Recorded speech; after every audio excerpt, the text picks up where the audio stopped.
Trump's position is that if we want to get rid of the tariffs that he's just put on us, then we need to, A, copy his rules and follow his regulations, not be close to the EU.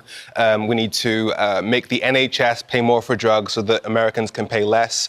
And given that we do 3 times as much trade with the EU as we do with America, anybody that's looking at Trump and saying, well, let's prioritize trade with America over trade with the EU, doesn't care about the UK.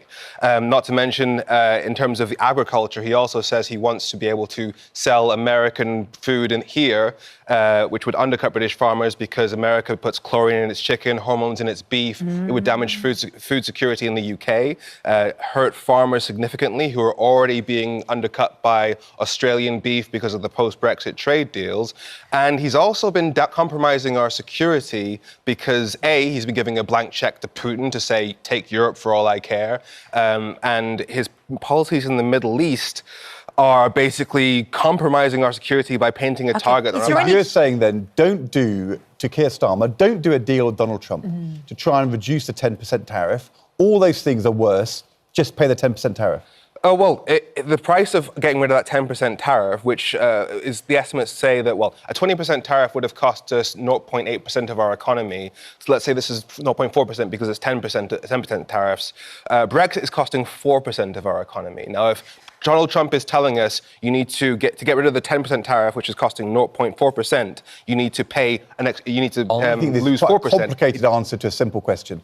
Is it better for Keir Starmer to just accept the 10% tariff or to try and do a deal on tech regulation, drugs, as you said, food, in order to try and reduce the tariff? The cost of getting rid of that 10% tariff would be significantly more. So it's better to pay the tariff? Better to pay the tariff than lose 4% of your economy via Brexit. Because you're a Republican, Greg. Are you proud of Donald Trump as your president? Definitely. So far, so good.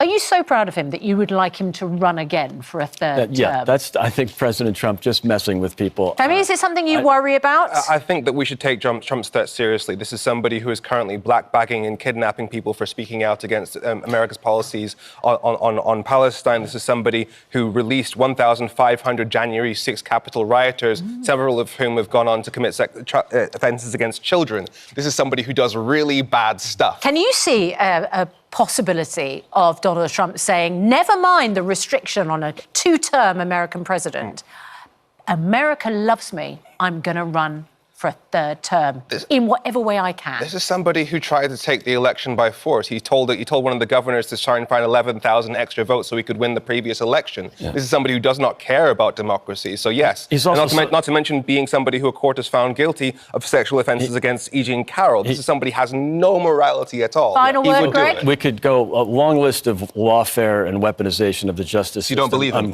Of course not. And so it's really important. He explicitly bragged about grabbing women by things, and yet he was convicted of, found guilty of that. Femi, let's I trust the jury, to be honest.